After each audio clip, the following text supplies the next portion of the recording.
आमची क्षमता एवढी आहे, आमची कौशल्य, आमच्यात सामर्थ्य एवढं आहे की आम्ही मरू नाही शकत कुठल्याच अभ्यासानं कामानं, अजिबात नाही.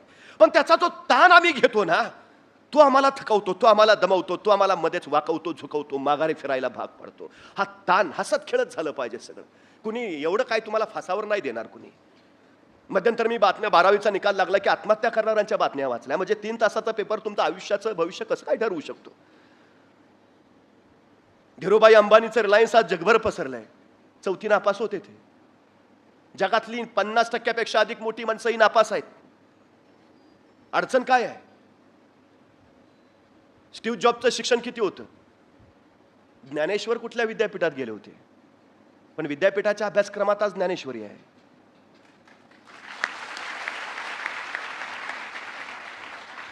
सचिन तेंडुलकर 12वीला इंग्रजीत नापास झाला होता, पण 12वीच्या इंग्रजीच्या पुस्तकात आज तेंडुलकरवर धडा आहे.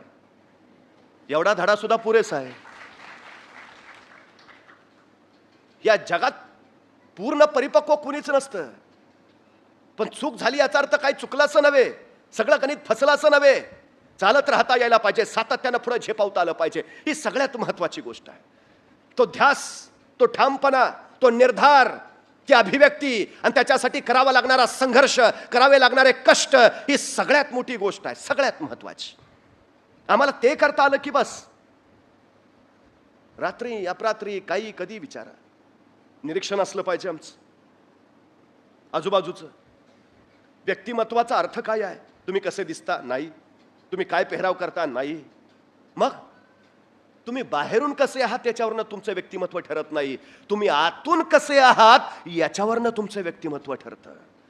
सगळ्यात महत्वाची गोष्ट आहे.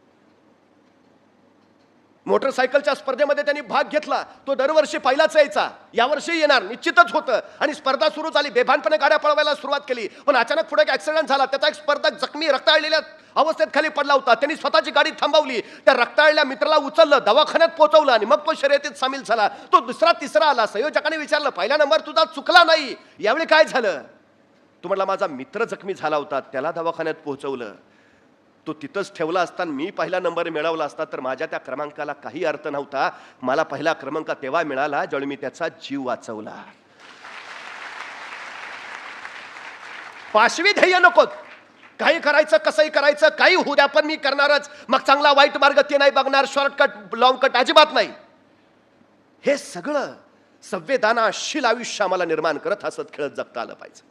हसत खेळत आमच्या ध्येयापर्यंत पोहोचता आलं पाहिजे. तेव्हा ते खरं यश आम्हाला मानता येतं. तेव्हा ती भूमिका आम्हाला आमच्या यशापर्यंत ठामपणे पोहोचवत जाते. सगळ्यात महत्वाचा विषय आहे तो. अभिमान बाळगायला हा शिका की आपल्यासारखं या जगात दुसरं कुणीच नाही. आहे का कुणी. कुणी उठून सांगावं माझ्यासारखा कुणीतरी आहे. अजिबात नाही. तो परमेश्वर एवढा प्रचंड मोठा कलाकार आहे. म्हणजे 125 कोटी लोकसंख्या या देशाची, पण या 125 कोटीत एक माणूस दुसऱ्यासारखा अजिबात नाही. अजिबात नाही. मग आपल्यासारखा कुणीच नाही याचा अभिमान का बाळगत नाही. तुमचे डोळे तुमचे, तुमच्यासारखे डोळे दुसऱ्या कुणाकडेच नाहीत.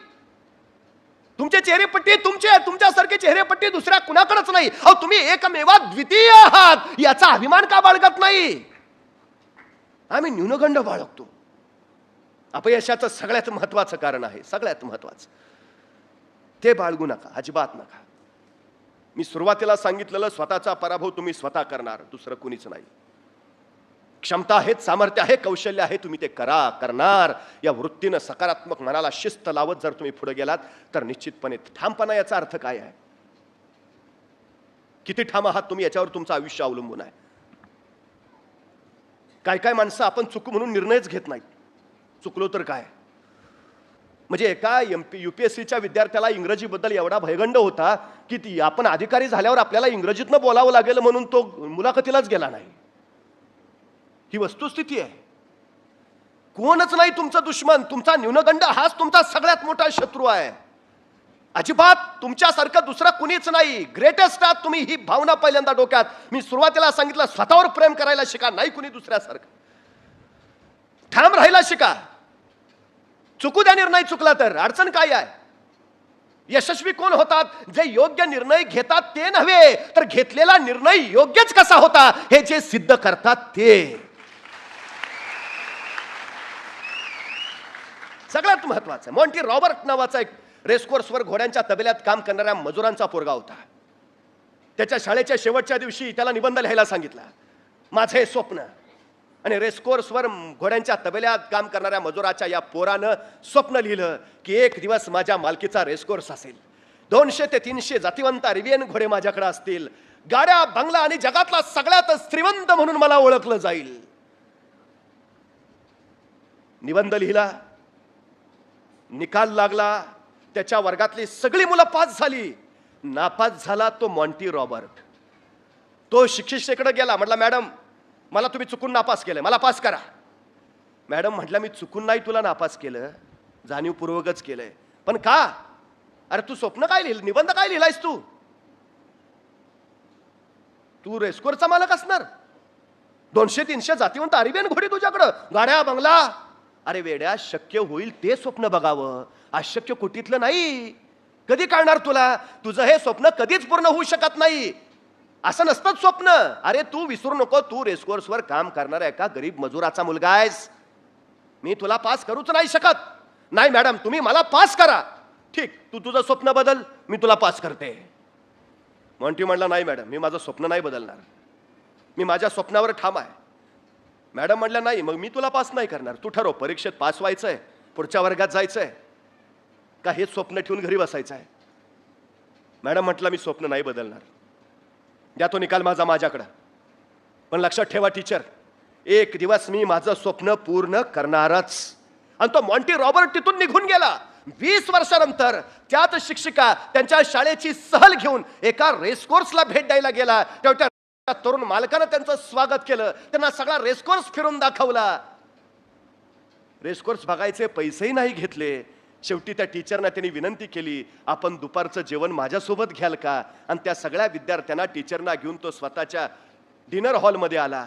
तिथं त्या मॅडमनी बघितलं तर एका भिंतीवर एक सर्टिफिकेट फ्रेम करून ठेवलेलं. त्या मॅडम जरा चाहुलीनं जवळ गेल्या आणि म्हणाले, अरे हा तर आमच्या शाळेचा निकाल आहे. अरे बघ, माझी सही आहे त्याच्या खाली. कुणाचा निकाल आहे? अरे कोण? Monty Robert. अरे त्या नापास झालेल्या मॉन्टी रॉबर्टचा निकाल तुम्ही फ्रेम करून लावलाय. अरे वेडा, त्याला स्वप्नबद्दल सांगितलेलं तुला पास करते, त्याने ऐकलं नाही. कुठाय तो? तुमच्या रेसकोर्सवर कामाला आहे का? कुठाय तो? बोलवा त्याला. तसा तो तरुण मालक म्हटला, मॅडम मीच तो मॉन्टी रॉबर्ट.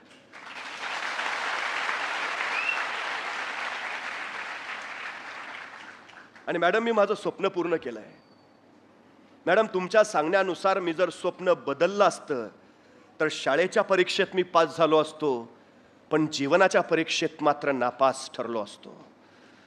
त्यामुळे कुणी काहीही सांगू द्या, कुणी काहीही सल्ले देऊ द्या, ठाम राहा. जे ठरवलंय ना त्याच्यावर ठाम राहा. इतके भक्कम राहा की ते मिळवल्याशिवाय तुम्हाला दुसरा पर्यायच असणार नाही. इतके ठाम. तुमचा कृती ठाम हवी, तुमचा निर्णय ठाम हवा, तुमचा विचार ठाम हवा, तुमचा अभ्यास ठाम हवा, तुमचा व्यासंग ठामच असायला हवा. बस. ठामपणा कमावता येतो, ठामपणा मिळवता येतो. ठामपणा याचा अर्थ भावनेचं नियंत्रण. तो ठामपणा तुम्हाला कुठल्याही परिस्थितीत डळमळू देत नाही. तो ठामपणा तुम्हाला कच खाऊ देत नाही. तो ठामपणा तुम्हाला संघर्ष करायला तयार करतो. तो ठामपणा तुम्हाला धडका मारायला सांगतो. तो ठामपणा यश मिळवल्याशिवाय माघारी फिरायचं नाही हे सातत्यानं तुमच्या मनावर बिंबवतो. तो ठामपणा हाच तुमचं सगळ्यात मोठं यश ठरतो. ही सगळ्यात महत्त्व ठामपणा सगळ्यात महत्वाची गोष्ट आहे. पण अलीकडच्या पिढीत याचीच वानवा सगळ्यात जास्त दिसते. आम्ही ठामच नाही आहोत कशा बाबतीत, ही आमची सगळ्यात मोठी अडचण आहे. तो ठामपणा कमवा. ठामपणा विचारांच्या स्पष्टतेतून येतो आणि स्पष्टता अभ्यासातून तयार होते. अभ्यास हा व्यासंगानेच कमावता येतो आणि व्यासंग कष्टाच्या बळावरच मिळवता येतो. कष्ट, संघर्ष ही सगळ्यात महत्वाची गोष्ट आहे. सगळ्यात महत्वाची. या जगात अशक्य काहीच नाही, काहीच नाही. सगळ्यात महत्वाची गोष्ट आहे. आणि या जगात सगळं अस्तित्वात आहे, फक्त आपल्याला माहिती नाही. ज्या दिवशी माहिती होतं त्यावेळी त्या गोष्टीचा शोध लागला असं आम्ही म्हणतो. हा विक्रम कुणीच मोडू शकत नाही, पण तो बनवण्याआधी तो अशक्यच होता. तो बनवला, मग तो मोडण्याचा विक्रम होतो, तो मोडण्याचा विक्रम होतो. जसं आत्ता ती रँक मिळाली, मला रँक आणखी वाढवून घ्यायची होती म्हणून मी परत स्पर्धेला बसले, परत परीक्षेला बसले. हे आपलेच विक्रम आपण वाढवत जातो, मोडत जातो. स्पर्धा जगातल्या दुसऱ्या कुठल्याच माणसाशी करू नका. तुलना आपली स्वतःची कुणाबरोबरही कधी करायला जाऊ नका. स्पर्धा करायची झाली तर ती स्वतःशीच करा. तुलना करायची झाली तर ती स्वतःशीच करा. दुसऱ्या माणसाला सोबत आणूच नका. जो माणूस स्वतःशी स्पर्धा करतो तो अधिकाधिक शिखरं गाठतो. जो स्वतःशी तुलना करतो तो अधिकाधिक क्षमता कौशल्य मिळवत पुढे जातो. त्यामुळे जे असेल ते स्वतः, हा सगळ्यात मोठा बाण आहे. ही सगळ्यात मोठी गोष्ट आहे. हिमाचल प्रदेश मधलं एक छोटं गाव आहे, डोंगराच्या कुशीत वसलेलं आहे. देशाला स्वातंत्र्य मिळालं का याची खबर अजून त्यांना नाही. एखादा कुणी आजारी पडला तर प्रचंड मोठा डोंगर पार करून मग शेजारच्या तालुक्याच्या गावी जावं लागतं. त्यावेळी त्याच्यावर इलाज होतो. डोंगराच्या पायथ्यापर्यंत बैलगाडी नेता येते. तिथून मग आजारी माणूस पाठीवर घ्यायचा, डोंगर चढायचा, उतरायचा आणि मग त्या गावात पोहोचायचं. त्यावेळी त्याचा इलाज होतो. इतक्या सगळ्या कष्टातून बिकटातून ते गाव तिथं जगतंय. एक मांझी आणि त्याची बायको. बायकोचे दिवस भरत आलेले. हा शेतात काम करत होता. वेळ सायंकाळची, साधारण 7च्या सुमाराची. आणि अचानक त्याच्या शेजारची धावत धावत आले. तुझ्या बायकोच्या पोटातल्या कळा वाढल्यात. तिच्या काळजीनं धपापत्या उरानं तो सुसाट धावत सुटला. घरात त्याची बायको तळमळत पडली होती, कळवळत वेदनेने हळहळत होती. बायकोच्या जवळ गेला, डोक्यावरून हात फिरवला. थोडा धीर धर, थोडा, मी आत्ता बैलगाडी आणतो, आपण लगेच दवाखान्यात जाऊया. बघता बघता बैलगाडी आली. त्यानं स्वतःच्या बायकोला उचललं, त्या बैलगाडीत ठेवलं. थोडा धीर धर, थोडी कळकळ, वेदना सोस, आपण पोचतोच आहे. बायकोला धीर देत सातत्यानं तिला सांगतो बैलगाडी हाकू लागला.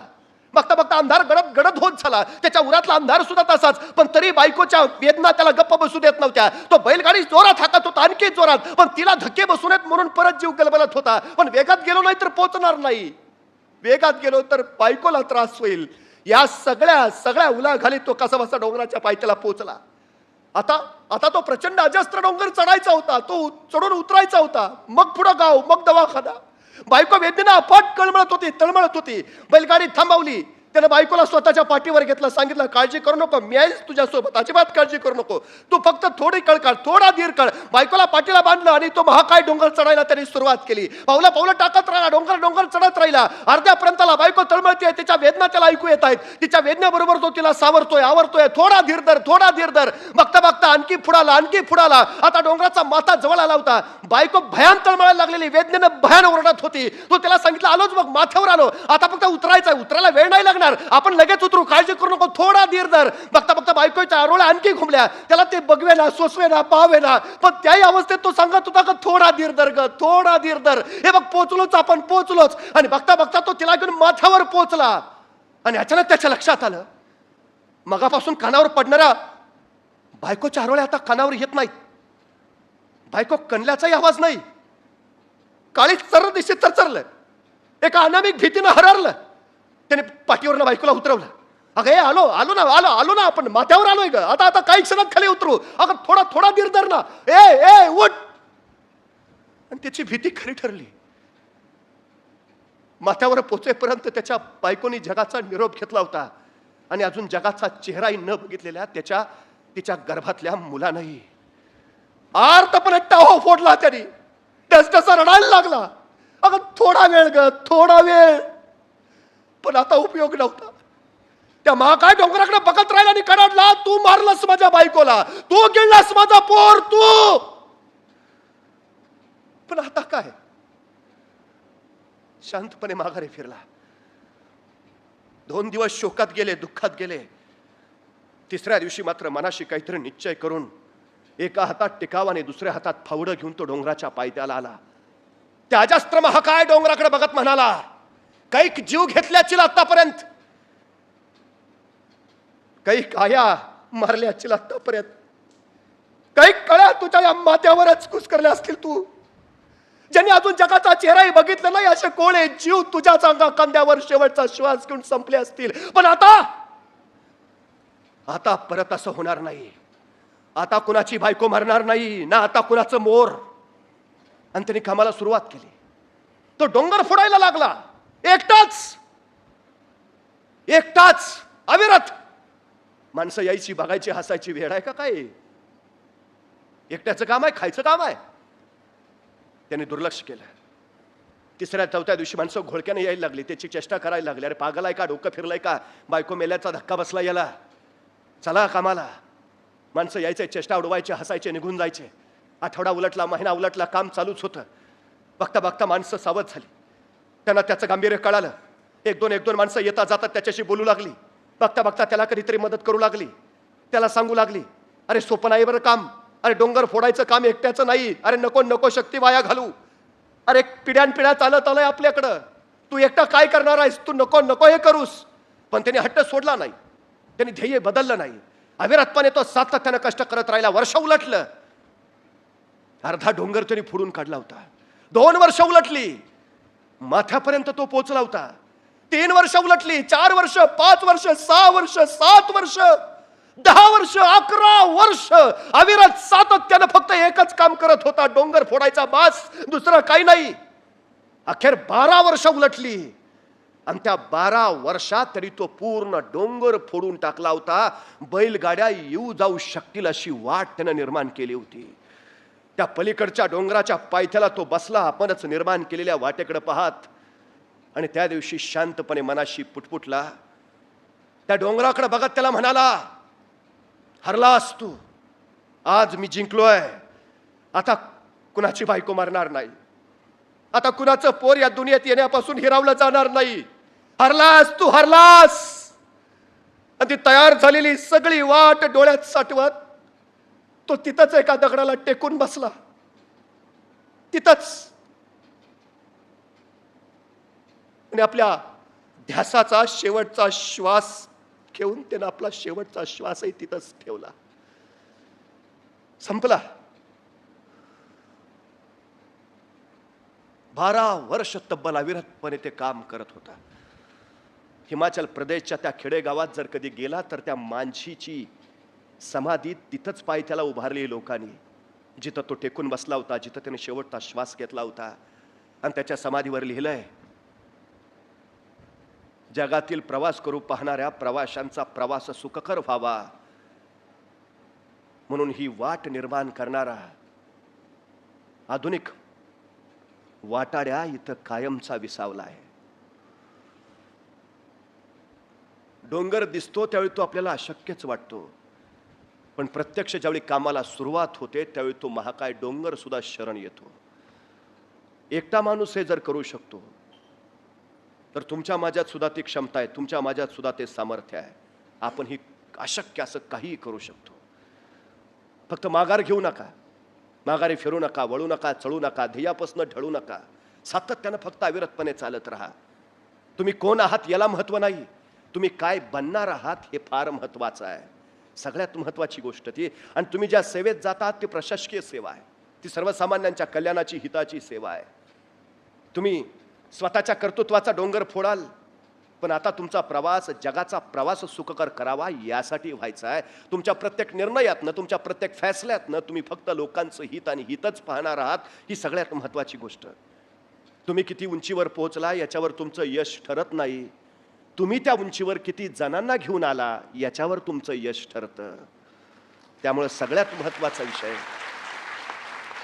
तुम्ही उंचीवर पोहोचलाच आहात, आता त्या उंचीवर अनेकांना कसं नेता येईल यासाठी इथनं पुढचा प्रवास राहू द्या.